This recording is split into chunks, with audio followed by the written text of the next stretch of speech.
Al-Wala, wal-Bara adalah salah satu doktrin kalangan Salafi Wahabi dalam melakukan interaksi dengan manusia, baik dengan sesama muslim maupun dengan non-muslim. Bahkan, menurut Ibnu Taimiyah yang memelopori doktrin ini, ia menjadi bagian dari rukun akidah Islam dan salah satu syarat keimanan. 1. Apa itu konsep akidah Al-Wala, wal-Bara? Secara etimologis, Al-Wala memiliki beberapa makna seperti cinta, pertolongan, ikut, dekat. Sedangkan Al-Bara juga mengandung beberapa arti seperti jauh, berlepas diri, permusuhan. 2. Adapun dalam terminologi syariah, Al-Wala bermakna menolong, menyukai, memuliakan orang yang disukai secara lahir batin. Sedangkan Al-Bara bermakna menjauh, melepaskan diri, permusuhan setelah mengingatkan. 4.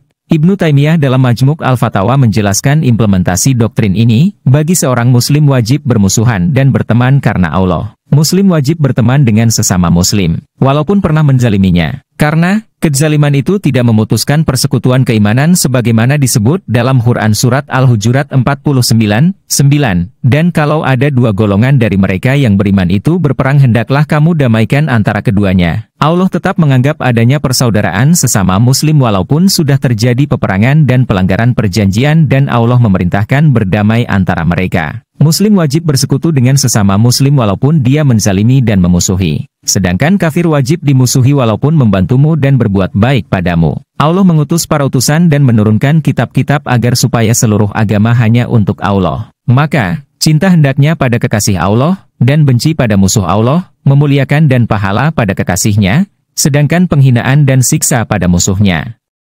Ibnu Taimiyah menegaskan bahwa sikap memusuhi orang kafir adalah harga mati. Sebaik apapun dia pada muslim dan sebesar apapun bantuannya pada muslim, tetap harus dimusuhi. Lalu, bagaimana sikap seorang muslim pada muslim lain yang tidak seakidah, pelaku maksiat, atau pelaku bid'ah? Ibnu Taimiyah menjelaskan, apabila dalam diri seorang muslim berkumpul berbagai karakter yang berlawanan, seperti baik dan buruk, khianat, taat dan maksiat, pelaku sunnah dan bid'ah, maka dia berhak atas pertemanan dan pahala, menurut kadar kebaikannya, dan berhak atas permusuhan dan siksa, menurut kadar keburukannya. Maka, dalam satu individu, terkumpul hal yang mewajibkan untuk dimuliakan dan dihinakan, seperti hukum cambuk, potong tangan karena mencuri, dan berhak atas bantuan dari Baitul Mal menurut kadar kebutuhannya. Namun, pendapat Ibnu Taimiyah yang sudah sempit ini, kemudian oleh sebagian ulama Wahabi semakin dipersempit lagi, dengan memasukkan muslim yang tidak seakidah ke dalam golongan kafir. Dengan demikian, maka penerapan akidah Al-Wala, wal-Bara, menurut Salafi Wahabi terbagi menjadi 3. Pertama, orang yang harus dicintai sepenuhnya, yaitu, orang muslim yang taat pada ajaran syariah Islam dan mengikuti akidah Salafi Wahabi. Kedua, orang yang disukai di satu sisi, dan dibenci di sisi lain, yaitu, orang muslim yang seakidah, penganut Wahabi Salafi, tapi mencampur aduk amal baik dan buruk. Ia harus disukai menurut kadar kebaikannya dan dibenci dan dimusuhi menurut kadar keburukannya. Ketiga, orang yang harus dibenci secara total. Dalam hal ini ada 4 kelompok yaitu, pertama, orang yang kufur, ingkar, pada Allah, para malaikat, kitab-kitab Allah dan hari akhir. Tidak percaya pada takdir baik dan buruk. Dan bahwasanya semua terjadi karena qadha dan qadarnya. Ingkar adanya hari kebangkitan setelah mati. Kedua, meninggalkan salah satu rukun Islam yang 5, atau mensyirikkan, menyekutukan Allah dengan orang lain dalam ibadah, seperti dengan para nabi, para wali dan orang saleh dan melakukan perbuatan yang dianggap ibadah pada mereka seperti, mencintai, berdoa, takut, berharap, mengagungkan, meminta tolong, istighotsah, menyembelih, nadzar, merendahkan diri, senang, takut, bergantung. Ketiga, mengikuti atau mempelopori perbuatan yang dilakukan oleh ahli bid'ah yang sesat. Dan yang keempat, setiap orang yang melakukan salah satu atau semua dari 10 perbuatan yang mengeluarkan diri seseorang dari Islam. Jadi, dalam bahasa yang sederhana Al-Wala, wal-Bara, menurut pemaham Wahabi adalah teologi cinta dan benci pada sesama manusia, berdasarkan pada agama yang dipeluk dan akidah yang dianut.